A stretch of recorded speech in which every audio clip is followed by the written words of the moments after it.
할렐루야. 참 좋으신 주님의 은총과 평화가 우리 가운데 늘 함께 계시기를 간절히 축원합니다.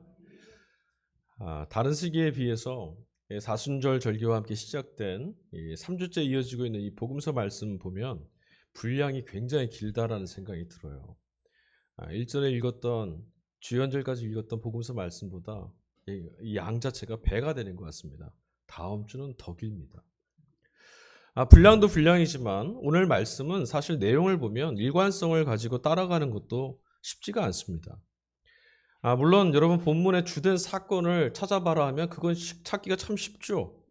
예수님의 친구였던, 예수님이 사랑하셨던 나사로가 죽었다라는 것과 주님이 그를 다시 살려내셨다라고 하는 것이 오늘 본문 속의 가장 핵심되는 사건입니다. 하지만 여러분, 이 사건을 읽다 보면 그 과정 속에서 예수님이 보여주셨던 말씀, 또 예수님이 하신 행동 굉장히 낯섭니다.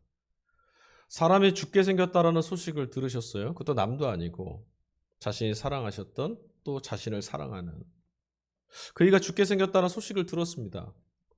그런데 예수님이 뭐라 하셨냐면 죽을 병이 아니라 하나님 영광을 드러낼 병이다. 그러면서 잔뜩 늑장을 부리셨어요. 뜬금없이 그러놓고는 또 예정 없던 유대 땅까지 잠깐 들리자, 우리 유대 땅으로 가자. 그리고 유대 땅으로 가셨어요. 그러다가 퍼뜩 생각이 나셨는지 우리 잠든 나사로를 좀 깨우러 가자. 이렇게 얘기하십니다. 아주 한가해 보이십니다. 또 한편으로는 잠든 나사로를 깨우러 가자 하셨다가 또 이렇게도 말씀하세요. 나사로가 죽었다. 이게 무슨 말씀을 하시는 것인지 잘 모르겠습니다. 잠자고 있다고 말씀하셨다가 그가 죽었다라고 말씀하시고 그가 죽었으니 이제 늦었다, 틀렸다라는 말씀하셔서 늦게 가려고 하시는 것인지 어쨌든 부랴부랴 그의 집까지 도착하고 나서 보니 이미 나사로는 죽은 지 나흘이 됐습니다. 솔직히 이 장면을 생각해 보면요, 체면이 구겨질 대로 구겨진 완전히 헛발질을 한 셈이에요. 예수님 빨리 모셔서 기도하고 죽어가는 나사로가 좀 살았으면 했는데 예수님 그 죽을 병 아니라고 그냥 잠든 것 뿐이라고 하셨는데 도착하고 보니 죽었어요. 나을 병입니다. 기도하면 낫겠습니다 라고 했는데 그가 속절없이 죽어버렸을 때 우리 참 낯설고 당황스럽고 이거 어찌하면 좋을까? 어찌해야 되는가? 뭘 어떻게 해야 되는가? 낙망하게 되겠죠. 바로 그 상황입니다. 그런데 예수님만 오늘 말씀이나 행동이 이상한 게 아니었어요. 본문에 읽다 보면 갑자기 불쑥 예수님의 제자, 의심 많던 제자 도마가 튀어나옵니다. 그래서 이렇게 말해요. 우리도 그와 함께 죽으러 가자. 이게 갑자기 또 무슨 말입니까? 그러니까 도마의 말까지 오늘 본문 전체는 뒤죽박죽인 것 같고 무슨 말인지 잘 모르겠어요. 대체 사도 요한은 오늘 이 본문의 사건을 통해서 교회 공동체, 성도들에게, 우리에게 무엇을 말하려고 하는 것일까? 복음서 말씀의 배경이 되는 것은 성서 일과 속에서 일독서 구약 본문이거든요. 오늘 구약 본문이 바로 에스겔서 말씀입니다. 그 에스겔서 말씀을 살짝 읽어보면 우리의 시선이 조금 더 분명해질 것 같아요. 에스겔서 오늘 일독서 구약 본문 굉장히 유명한 말씀이에요. 여러분 다 아시는 마른 뼈 환상에 관한 이야기입니다. 찬양으로도 우리 부르잖아요. 마른 뼈 환상, 말라서 비틀어져 있는 그 뼈들이 다시 살이 붙고 힘줄이 돋고 살아나서 큰 군대를 이루게 되었다라고 하는 본문이에요. 후반부인 에스겔 37장 11절부터 14절 말씀에 가보면 이 환상이 바벨론에게 처참하게 망하고 포로로 끌려가 버릴 수밖에 없었던 이스라엘 백성들을 상징하고 있는 비유라는 것을 우리는 알 수 있습니다. 마른 뼈는 이스라엘입니다. 당시 이스라엘 백성들은 하나님 백성으로서의 정체성이 완전히 무너졌어요. 바벨론의 포로로 그들이 이 전쟁에서 패배하고 포로로 끌려갔을 때 예루살렘 성이 무너지고 성전이 불타올랐을 때 그들은 하나님을 믿는 신앙에서 완전히 실패했습니다. 하나님이 졌다. 하나님이 계시지 않는다. 그래서 그들의 하나님 백성으로서의 정체성은 이제 산산조각이 났습니다. 숨을 쉬고는 있지만 하나님 백성으로서의 그들의 생명은 이미 끝났습니다. 살아있다 할 수 없을 만큼 영적으로 피폐한 상황, 그런 형편에 지금 이스라엘 백성들이 떨어져 있었어요. 비쩍 말라버린, 말라 비틀어져서 정말 생기 하나도 없는 마른 뼈와 다를 바가 없다라고 하나님이 그들을 보시는 거예요. 오랜 절망, 그리고 대제국 바벨론의 문화를 보면서 그들은 그 속에서 동화되어져 갔습니다. 야, 세상은 이렇게 흘러가는 거구나. 그리고 나서 하나님을 잃어버렸다고 하는, 하나님 백성으로서의 자기들이 실패했다라고 하는 그 서글픔과 아픔과 절망의 눈물마저도 이제 완전히 말라버려서 죽어버린 영혼이 숨도 쉬지 못하는 그런 형편에 지금 떨어져 버린 겁니다.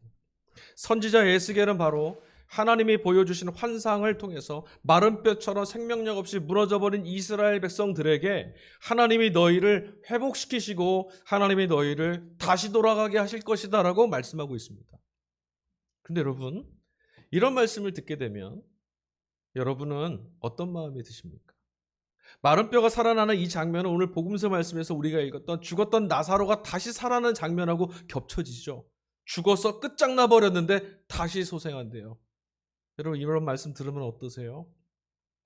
야, 참 놀라운 일이 일어났구나 감탄하실 수도 있어요. 또 한편으로는 어떻게 하면 이스라엘 민족에게 혹은 죽었던 나사로와 그 가정에 있었던 이런 놀라운 일들이 우리에게 일어날 수 있을까? 그것도 아니면 이스라엘이나 나사로에게 일어났다 그런 일이 나하고 무슨 상관이 있겠는가? 우리 이렇게 생각할지도 모르겠습니다. 여러분, 이 중에 어떤 생각을 하십니까? 여러분, 분명한 것은 성경이 우리에게 전하고 있는 이 구원의 메시지들은요, 이스라엘 백성들 중에 그들이 처했던 어떤 상황에 누구에게 어떤 사람에게 어떤 일이 일어났다라고 하는 어떤 역사적 사실들을 우리에게 전달하려는 것을 목적으로 하지 않아요. 그 민족에게 그 사람에게 이런 일이 있었다, 우리가 무슨 상관이 있습니까? 성경이 우리에게 이 메시지와 사건을 전하는 것은 단순히 사실과 역사를 전하는 기록물로서가 아니라 그 사건과 경험이 바로 너희의 이야기다라는 말을 해주시려는 거예요. 누구요? 저요.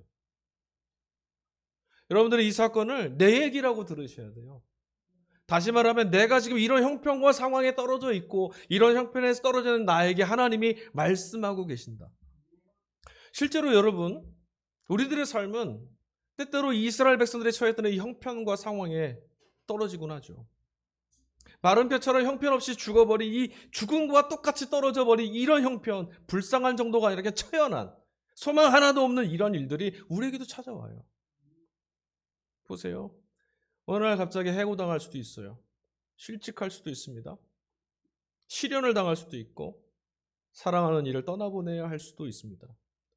하루아침에 큰 병에 들릴 수도 있고 인생이 파산하고 부도가 날 수도 있습니다. 이런 일들이 어쩌다가 한 번 일어나는 것도 아니고 수시로 일어나고요. 어떤 누군가에게만 일어나는 일이 아니라 우리 모두에게 일어나는 일이에요.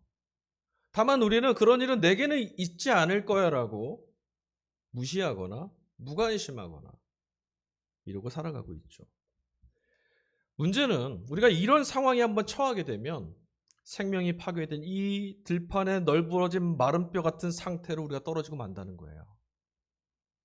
그런 상황에서 마른 뼈가 살아났다, 다시 살아났다, 생명이 다시 솟았다라고 하는 이런 말씀들, 여러분 우리 귀에 굉장히 솔깃하게 들리죠. 앞서도 말씀드렸지만 마른 뼈 이야기는 비유입니다. 실제로 마른 뼈는 다시 사람이 되지 않습니다. 선지자는 지금 우리들에게 그런 마법 같은 기적 같은 일들이 일어났었어 이 얘기 전달하려고 하는 것이 아니라 보다 본질적인 무슨 일인가가 어떤 사건인가가 이스라엘에 일어났어라는 말을 우리에게 전하려고 하는 거거든요. 선지자가 지금 우리에게 꼭 들어야 돼. 이 비유의 말씀 속에서 너희는 꼭 이걸 알아야 돼 라고 전하려고 하는 메시지가 뭐였을까? 여러분, 이 메시지가 뭘까요? 6절, 12절, 14절 일독서 말씀을 읽어보니까 세 번에 걸쳐서 선지자 에스겔이 이렇게 말합니다. 주 여호와가 말씀하시기를 너희는 내가 여호와인 줄을 알게 될 것이다. 여기가 핵심입니다. 이런 기적이 일어났느냐 저런 기적이 일어났느냐가 아니라 너희가 마침내 내가 하나님인 것을 알게 될 거다. 이게 에스겔 선지자가 말하려는 거예요. 여러분, 우리 중에 어쩌면 여러분들 중에 이런 생각하실지 몰라요. 하나님 모르는 사람이 어디 있어? 하나님 믿으려 또 하나님 믿고 싶어서 나와 있는데 너희가 하나님을 알게 될 것이다. 이게 무슨 말일까? 여러분, 우리는 교리, 말씀, 설교를 통해서 하나님은 이런 분이시다라고 하는 정보를 체득했어요. 우리가 알고 있는 건 그것에 관한 정보예요, 정보. 여러분 손흥민 선수 축구 선수 아시잖아요. 어떻게 알아요? 정보를 아시잖아요. 그가 우리가 국가대표라는 것. 이거 말고 정말로 우리가 참으로 하나님을 알고 있을까요? 여러분 어떻습니까? 저는 오늘 이 도전을 좀 여러분께 드리고 싶어요. 나는 정말 참으로 진실로 하나님을 알고 있을까? 우리는 그저 하나님께서 자신을 우리에게 스스로 드러내 보여주실 때만 그 찰나 같은 순간에 하나님을 엿볼 수 있을 뿐이에요. 우리의 지식, 우리의 인식으로 결코 하나님을 알 수 없습니다. 불가능합니다. 하나님은 우리의 인식 범주를 초월해 계시는 분이시기 때문에 우리 그렇게는 알 수 없어요. 그리고 하나님이 우리에게 내 손에 잡히지 않는 분이라는 이 현실 속에서도 우리는 하나님을 알기 위해 또 이곳에 나와야 돼요. 자, 이 질문을 좀 더 이해하기 쉽게 이렇게 한번 질문을 던져볼게요. 여러분, 하나님은 창조주이세요. 아시죠? 그리고 이 독서 말씀인 로마서 말씀 8장에 가보니까요. 사도 바울은 또 뭐라고 말하냐면 하나님은 우리에게 부활의 생명을 주실 수 있는 분, 부활의 주님이시다라고 말하고 있어요. 자, 이 말씀 여러분 알고 계시죠? 그럼 이렇게 질문할게요. 이 말씀이 실감이 나십니까? 하나님이 창조주시라는 것을 여러분 어떻게 실감하세요? 하나님이 부활의 주님이시라는 것을 여러분의 일상에서 어떻게 경험하고 어떻게 감동하고 어떻게 아멘하고 계십니까? 제국의 포로로 떨어져 버린 이런 형편 속에서 마른 뼈처럼 광야에 나뒹구는 이런 삶의 형편에서 생명이 파괴된 것 같은 이런 현실 속에서 하나님께서 여호와이신 것을 실감한다라는 것, 이거 쉽지 않습니다. 이런 상황이 되면 하나님 계시지 않는 것 같아요. 우리 다 그럴 거예요. 하나님 도대체 어디 계시길래 내가 이런 상황에 떨어져 있습니까? 우리 주변의 세상도 우리에게 이렇게 질문하고 조롱할 거예요. 너희가 믿는 하나님 어디 계시냐? 어떻습니까, 여러분? 그런 형편 속에 내몰리실 때, 우리 인생은 그런 상황에 있다는 걸 깨닫게 될 때, 그때 하나님은 창조주이시며 부활의 주님이십니다라고 고백이 쉽게 되시냐라고 하는 질문이죠. 별일 없을 때, 아무 일 없을 때, 내가 살아있다고 생각되거나 살만하다 싶을 때는 누구라도 큰 소리 칠 수 있습니다. 그럼 하나님은 창조주이시고 하나님은 부활의 주님이시지. 그런데 우리의 믿음은요, 이런 경우에만 통용되고 있어요. 반대로 오늘 본문에 나와 있던 상황, 마른 뼈처럼 나뒹굴어야 되는 그런 상황에 내몰렸거나 돌무덤 속에 갇혀진 죽어있는 상태에 떨어지게 됐을 때는 우리가 이런 고백을 못한단 말이죠. 이런 상황에 떨어지게 되면 눈앞이 캄캄합니다. 숨이 막히고 두려움에 삶을 지탱하고 있던 모든 것들이 다 송두리째 무너지는 것 같이 우리 삶의 기반이 다 무너져요. 우리는 하나님을 알지 못합니다. 이게 우리가 지금 비참한 현실이에요. 이런 형편에 떨어지고 마는, 아니 이런 형편에 떨어져 있는 우리들에게 오늘 선지자 에스겔은 말한 거예요. 하나님을 알아라 라고 하지 않고 뭐라고 말했어요? 하나님의 말씀에 의지해서 너희가 하나님이 여호와이신 것을 알게 될 것이다. 저는 이 말씀이 너무 감사해요.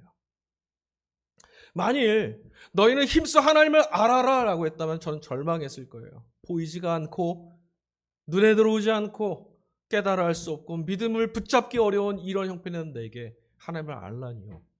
그런데 본문에서 하나님은 이렇게 말씀하셨어요. 내가 여호와인 것을 너희가 알게 될 거야. 자신이 하나님을 드러내 보이시겠다라는 거예요. 얼마나 감사한지. 여러분, 하나님을 알게 된다라는 것은 무슨 뜻일까요? 하나님이 바로 지금 여기 이곳에 내 삶에 함께 계신다는 것을 경험하게 되는 거예요. 그게 하나님을 아는 거예요, 여러분. 성경책 속에 있고 설교 속에 있고 누군가의 교리와 정리된 이야기 속에 있는 것이 아니라 지금 여기 내 삶에 함께 계심을 경험하였다. 이게 우리가 하나는 하나님을 알고 있습니다 라고 하는 말이에요. 성경은 이것을 구원이라고 정의해요. 구원받는 게 이런 거예요. 하나님이 살아계심을 저는 알게 됐습니다. 이게 구원 경험이에요.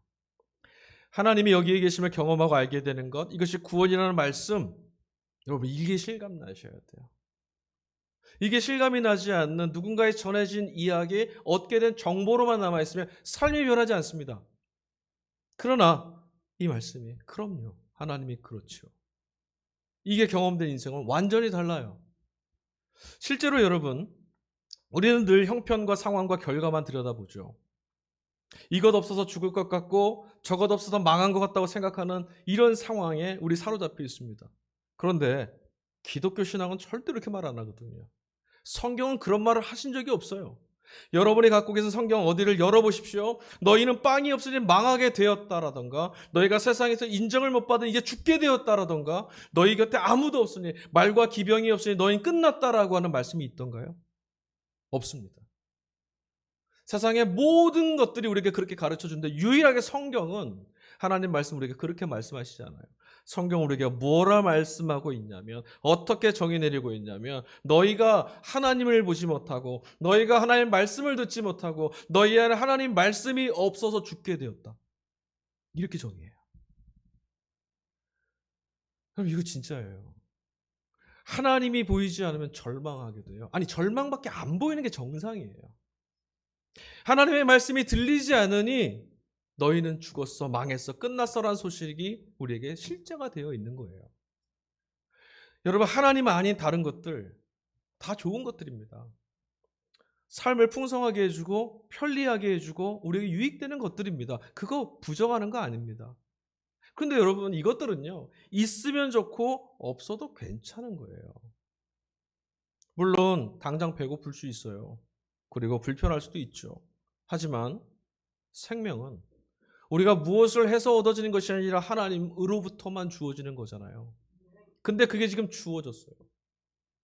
아무리 몸부림쳐도 가질 수 없는 그 생명이 우리에게 주어져 있다라는 사실을 주목해야 되는데, 내가 있어도 좋고 없어도 괜찮은, 아니 있으면 조금 더 좋은 그것에 우리는 그걸 가지고 나를 살려보겠더라고, 너를 살려내라는 세상의 이야기에 아멘하면서 따라 사는 거죠. 만약 여러분, 없는 것을 있는 것으로 무에서 유를 불러내시는 하나님, 죽은 자를 살아있는 자로 불러내시는 하나님이 지금 우리와 함께 계신다라면, 이 말씀이 현실이라면, 이 말씀이 실감이 나게 된다면, 여러분, 우리들의 삶에 어떤 변화가 일어날까요? 질문해 보십시오. 만약에 정말 이 하나님이 시퍼렇게 살아서 나와 지금 여기 같이 계신다라는 것이 가슴 안에서부터 뜨겁게 인정되고 아멘이 쏟아지면, 과연 우리의 삶이 오늘 예배에 나오기 전 일주일 동안 살았던 그 삶이 과연 어떤 모습으로 바뀌어 있을까요? 지난 한 주가 똑같은 모습일까요? 전혀 그럴 수 없을걸요. 하나님께서 창조해 주심을 아는 사람이 없음, 결핍, 부족함, 이것 때문에 염려하겠습니까? 없는 것을 있게 하시는 분이시라면서요. 근데 왜 나는 없다고 불안해하죠?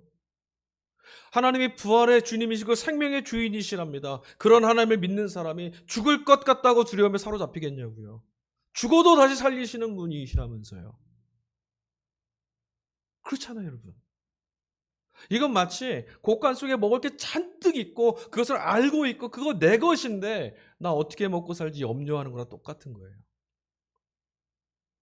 다시 한번 여러분 묻겠습니다. 과연 우리는 하나님을 알고 있을까요? 자, 복음서 말씀으로 가볼까요? 죽음이 나사로를 삼켰습니다. 그러니까 그 집, 그 마을 온통 슬픔으로 뒤덮였죠. 다 위로하고 눈물을 흘리고 괴로워하고 절망하는 자리였어요. 마을 전체가. 누구도 죽음의 힘은 거절할 수 없는 거예요. 그렇죠, 여러분? 죽음은 아무도 가로막을 수 없어요. 나한테 절대 안 와. 그럴 사람은 없어요. 그래서 죽음은 누구에게나 폭력적이에요. 하지만 오늘 본문의 말씀을 읽어보세요. 인류 역사 가운데 누구도 저항할 수 없는 폭력적인 죽음이 임했는데 오늘은 이 마을은 절망할 수 없어요. 오늘은 이 나사로의 집은 절망하지 않게 됐어요. 왜요? 주님이 찾아오셨어요. 우리 지금 말했던 창조주이시고 부활의 주이신 그분이 찾아오셨어요. 알게 된 거죠. 와, 우리 눈에는 변명의 여지 없이 오늘 본문 말씀 그대로 여전히 그는 죽었습니다. 나사로는 죽었습니다. 그런데 주님은 마치 잠자던 그 일을 깨우러 가자고 하시던 그 말씀 허투루 하신 거 아닌 것을 드러내 보이려고 하시는 것처럼 그 마을에, 그 집에, 그 무덤 앞에 도착하셔서 나사로의 이름을 마치 살아있는 누군가를 불러내는 것처럼 불러주셨어요. 나사로야, 나와라. 뭐하고 있어? 나와. 그럼 어떤 일이 벌어졌어요? 오늘 본문의 말씀 속 여러분 여기서 그런 일이 어떻게 있을 수 있어? 그 편견 잠깐 내려놓으시고 말씀만 한번 따라가 보자고요. 주님이 그렇게 불러내셨더니 어떤 일이 벌어졌어요? 요한이 뭐라고 말합니까? 그가 시체를 동이던 배 그대로 둘러싼 채로 제 발로 걸어서 나왔다. 이런 말씀이 나와요. 뭐 이게 믿을 만하냐 아니냐 둘째 치고요. 이런 질문 한번 해보세요. 그가 도대체 누구시길래 그가 명령을 하니까 그가 나오라 하시니까 죽음조차도 그를 내줘야 했을까? 있으라 하는 말씀에 허무, 없음에서부터 모든 것들이 응답하여 있음, 창조를 완성시켰던 그때 그 말씀이 오늘 죽음에 사로잡힌 이 나사로의 무덤 앞에서 지금 울려 퍼지고 있는 거예요. 그 창조의 음성이. 있게 하시는 말씀이. 죽었던 사람이 다시 살아나는 모습에 그곳에 있던 모든 사람들이 압도당했습니다. 안 그럴 수가 없죠. 방금 전에 숨 끊어져서 무덤에다가 벌써 나흘이나 된 시체가 걸어 나오고 있으니 이게 뭐 엄청난 일 아니겠어요. 누가 제정신 같겠습니까? 이런 상황에. 절망의 한순간에 희망으로 뒤바뀌는 역사가 일어났어요. 여러분 그러고 보니까 오늘 요즘도요. 불치병에서 나았다거나 죽었다 다시 살아난 일이 있었다. 이런 놀라운 이적들과 기적들이 간증으로 이런 치유들이 간증으로 나눠지고 있죠. 그런 것들을 말씀하시는 분이 있어요. 또 그런 능력, 그런 경험, 그런 신비한 일들을 부러워하면서 쫓아다니시는 분들도 있습니다. 그런데 여러분 오늘 우리들의 시선은 지금 죽었다가 다시 살아난 나사로에게 멈추어서는 안 됩니다. 또 이런 사건에 현혹돼서 어디에서 그런 일이 또 있냐라고 거기 찾아가도 안 됩니다. 나사로는 다시 죽었어요. 죽었잖아요. 1년 살 것을 10년을 살게 되고 10년 살 걸 100년을 살게 되고 100년 살 걸 1000년을 산다고 하더라도 결국은 죽어요. 죽음을 거스를 수 없을 만큼 미약하고 죽음 앞에서는 깨어지고 무너질 수밖에 없다라는 거죠. 우리가 바라고 있는 오늘 적어도 이곳에 모여있는 하나님의 말씀을 향해서 귀 기울이며 이곳에 나와 있는 우리들에게는 이것은 우리가 꿈꾸는 생명이 아니잖아요. 여러분 꿈꾸시고 바랬던 생명이 이런 거였습니까? 아니요. 우리가 원하는 생명은 이런 게 아닙니다. 우리가 신앙 안에서 소망하고 꿈꾸고 있던 몸, 생명은 오늘 바울이 이 독서 말씀에서 언급하고 있던 그런 종류의 몸이에요. 어떤 것이냐? 로마서 8장 11절 바울이 이렇게 말합니다. 그리스도를 죽은 사람들 가운데서 살리신 분께서 여러분 안에 계신 자신의 영으로 여러분의 죽을 몸도 살리실 것입니다. 아멘. 여기서 좀 이해를 좀 하셔야 되는데요. 이럴 때 이제 신학이 좀 필요한 거예요. 우리는 몸이라고 하면 단순히 육체, 이런 육체를 생각합니다. 몸, 그리고 보이지 않는 영혼, 정신 생각해요. 근데 이 성경 안에 쓰여 있는 언어, 헬라어는요, 몸을 우리처럼 이렇게 몸 한 단어로 돼 있지 않아요. 이런 단백질, 살, 이렇게 돼 있는 사르크스라고 하는 단어가 하나 있고요. 몸을 뜻하는 또 다른 하나가 영혼과 하나 되어서 온전한 사람, 온전한 형태를 뜻하는 몸이라는 단어로 소마라고 하는 단어가 있어요. 사도 바울이 지금 말하는 몸은 어떤 몸이냐면 이런 몸이 아니라 온전한 사람으로 너희가 다시 세워질 거다. 그 몸이 뭔지 모릅니다, 여러분. 이런 몸 아니에요. 우리가 사도신경에서 니케아 신주에서 고백하는 몸이 다시 살 것을 믿습니다란 말은 이게 아니에요. 하나님이 예수 그리스도 안에서 일으키셔서 그런 몸, 100년, 1000년 가고 결국은 무너질 몸이 아니라 영원히 죽음이 침범하지 못하는 몸, 이거거든요. 바울은 오늘 로마서에서 그 얘기를 하고 있어요. 이런 몸을 죽음에 간섭받지 않고 배제할 수 있는 충만한 생명이 담겨있는 몸, 예수 그리스도 안에서 발견된 부활의 몸을 하나님 우리에게 주실 것이다. 그러니 여러분, 저는 이 본문을 읽을 때 아무리 읽어도 죽었던 나사로가 다시 살아났다는 사건이 눈에 하나도 안 들어와요. 대단하고 놀라워 보이시죠? 저는 하나도 귀하게 보이지 않습니다. 오히려 제 눈에는 주님으로부터 쏟아져 나오는 찬란한 생명의 빛, 그 생명의 빛을 견딜 수가 없어서 사람들을 온통 심연으로 절망으로 몰아갔던 그 죽음의 어둠을 물리치는, 아니 죽음의 어둠이 사라져가는, 도망가는 이 모습만 보여요. 죽음이 입을 벌린 그 사나운 아가리에서 당신의 생명들, 당신의 사람들 끄집어내고 불러내고 건져 올리시는 그분, 도대체 그분이 누굴까? 도대체 그 예수가 누구이시길래 이런 일이 벌어질까?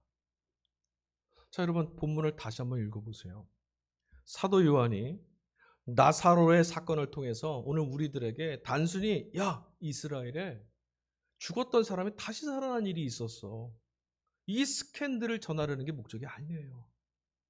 이 본문 속의 핵심은 그를 다시 일으킨 분이 있대요. 그의 살아남, 나사로의 살아남은 부활이 아니에요, 여러분.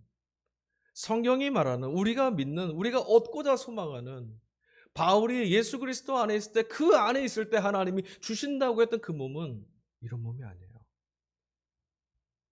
여러분, 본문의 핵심이 혹시 눈에 들어오세요? 지난 주일에 우리가 읽었던 복음서 말씀이 나면서부터 보지 못했던 맹인 이야기였습니다. 기억하시죠? 그때 그 맹인을 보면서 예수님의 제자들이 예수님께 첫 질문을 던졌어요.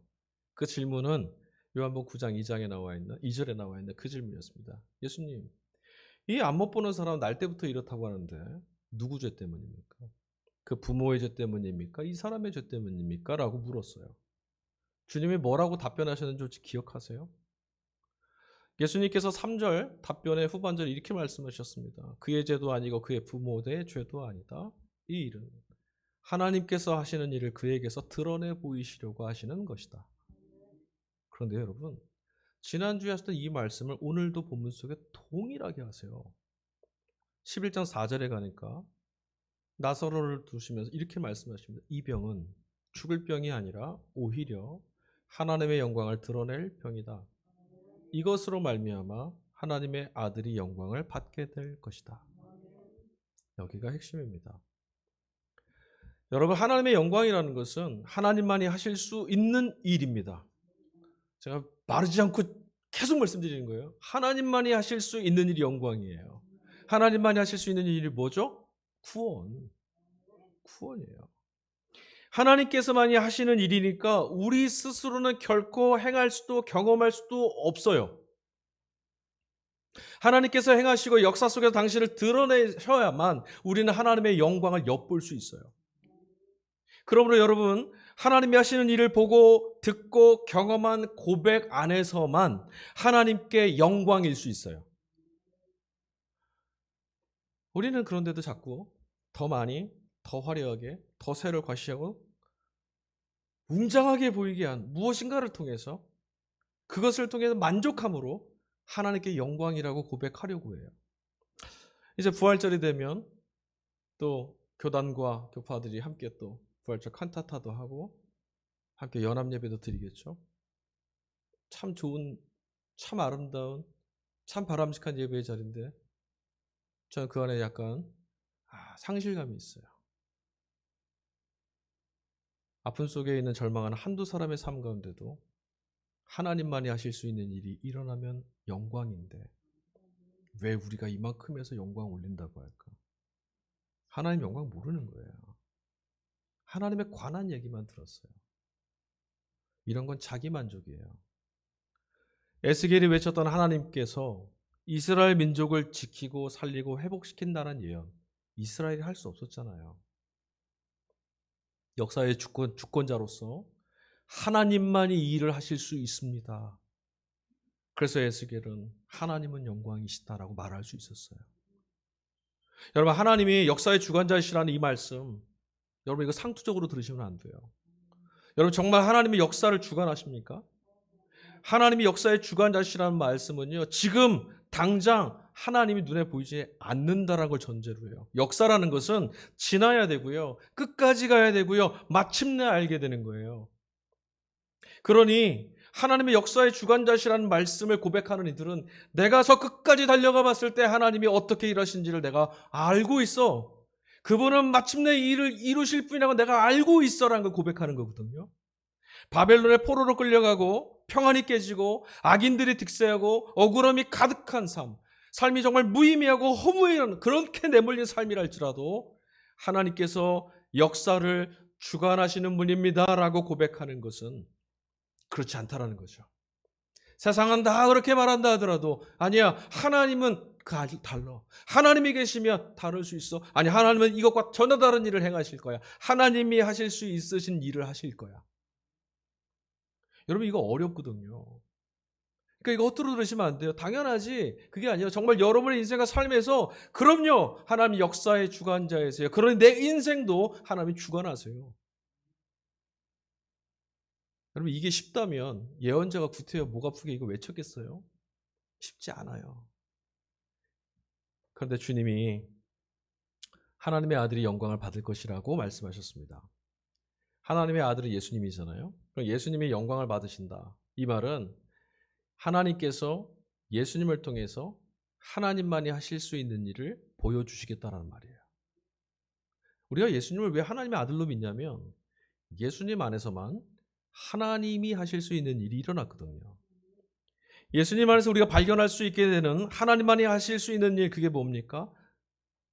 바로 예수님이 하나님의 아들이시고 하나님이 예수님을 구원자 그리스도로 세우셨고 예수님을 통해서 우리가 구원받는다라는 것. 예수님께서 하나님께 온전히 의존해서 예수님이 하나님을 온전히 믿어서 사셨죠.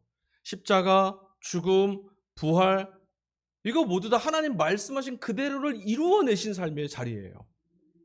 그러니까 여러분, 주님의 영광은 언제나 예수는 그리스도가 맞아. 예수는 하나님이 지은 구원자이셔라고 하는 이 사실만을 증거하는 거예요. 그러니까 어디서 여러분 영광 이 말을 들으시면 그럼 예수님은 그리스도이시지. 예수님이 하나님이시지 날 구원하시지. 이 고백이 나와야 되는 거죠. 하나님이 세우신 그리스도라는 것을 교리적으로 신앙적인 정보로 체득하는 것, 이것과 그럼요, 예수는 그리스도가 맞죠. 이건 전혀 다르거든요. 다시 말씀드리면 여러분의 삶에서 하나님께서 이 사실을 지금 드러내 주시고 하나님께서 이 고백이 터져나올 수 있도록 그럴 수밖에 없는 일들을 지금 하고 계신다라는 것을 여러분이 보게 되고 듣게 되고 경험하는 것. 이게 하나님을 아는 거거든요. 하나님을 안다라는 것, 하나님의 영광을 맛보고 경험한다라는 것은 약장수들이 떠드는 것 같은 그런 비법, 그런 게 아니에요.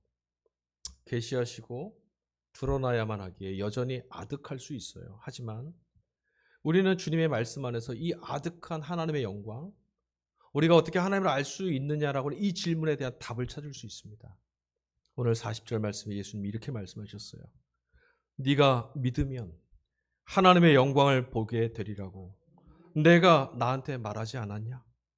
다시 말씀드리면 네가 믿을 때 하나님의 영광을 볼 것이다. 유대인들처럼 증거나 표징이 있어야, 헬라인들처럼 세상에서 성공할 수 있는, 인정받을 수 있는 어떤 비법이나 지혜를 얻어야 믿는 것이 아니라 오히려 믿어야만 하나님의 영광, 하나님이 하시는 일을 볼 수 있다라는 거죠.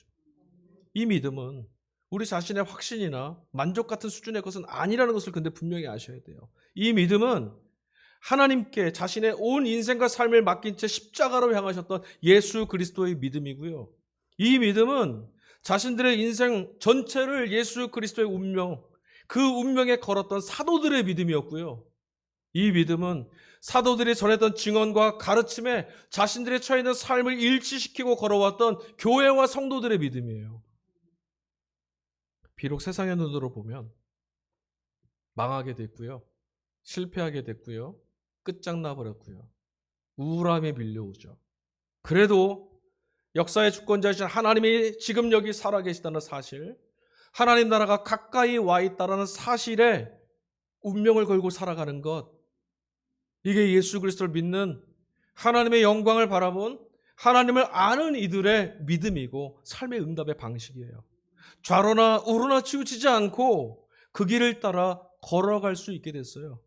여러분, 우리는 하나님에 관해 아는 사람들이 됐습니다.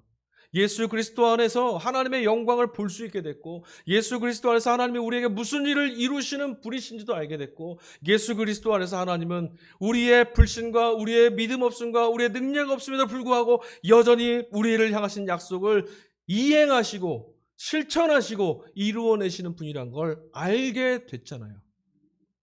그러나 여러분, 하나님의 영광을 바라보면서 하나님이 하실 일들을 기대하면서 세상을 거스르며 걸어가십시오. 우리는 그런 믿음의 걸음을 걸어갔던 믿음의 후예들이 아니겠습니까? 우리의 걸음 끝에 하나님이 당신의 영광, 하나님만이 하실 수 있는 일들을 보여주실 거예요. 여러분의 인생의 자리에 세상의 모든 이들이, 세상의 어떤 사람들이 구하고 얻고 경험하게 해준 그거 말고 하나님만이 해주실 수 있는 일들이 여러분 삶에 드러나는, 여러분의 인생을 채우는 구원의 날들이 열려지기를 주 예수 그리스도의 이름으로 간절히 축원드립니다. 우리 이 시간에 찬양 같이 불렀으면 좋겠습니다. 예전 우리 어른들 많이 부르시던, 기도원에 가서 부르던 그 찬양, 어렸을 때 아버지 손 붙들려서 졸린 눈으로 가서 불렀던 찬양인데, 설교에서 똑같은 말씀 제가 다 드린 거예요. 우리의 눈이 열려야 되고, 우리가 귀가 열려야 되고, 우리 마음이 열려야 되고, 그래야만 하나님 나라가 보이고 하나님 영광이 보일 터인데, 그러려면 필요한 건 하나밖에 없어요. 우리의 노력과 열심이 아니고요, 조급함이 아니고요, 한 말씀, 우리에게 일어나라, 나사로에게 나와라 하시던 그 한 말씀만 우리에게 들어오면 되거든요. 주님, 우리에게 구구절절한 설명 안 하세요. 저처럼 주님 그냥 한 말씀만 하세요. 나와라, 걸어라, 달리다금 일어나라. 우리에게도 이런 역사가 있기를 주님의 한 말씀이 들려지길 간절히 소망하면서 이 찬양 같이 부릅시다. 달리다금